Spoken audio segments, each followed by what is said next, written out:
مروان کے دربار میں ایک عورت آئی، اے خلیفہ مجھے انصاف دے، مجھ پر ظلم ہوا ہے۔ مروان نے اس پر نظر ڈالی اور بڑے تیز لہجے میں پوچھا، کون ہے جو یہ عورت پر ظلم کر رہا ہے؟ عورت نے کہا، سعید بن زید۔ مروان حیرت میں آ گیا، کیونکہ سعید بن زید رضی اللہ تعالی عنہ ایک ایسے صحابی جو عشرہ مبشرہ میں سے تھے، ایسے صحابی جن کو دنیا میں جنت کی بشارت ملی ہو، اس پر یہ عورت نے الزام ڈالا۔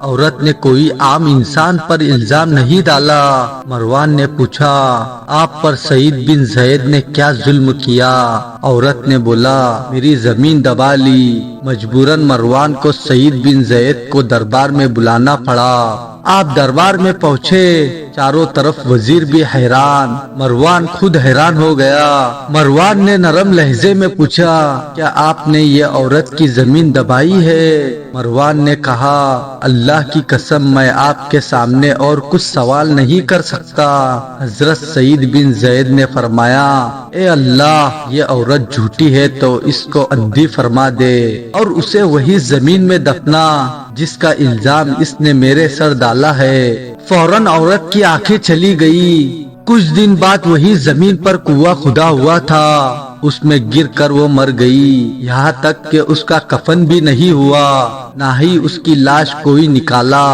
اللہ اکبر!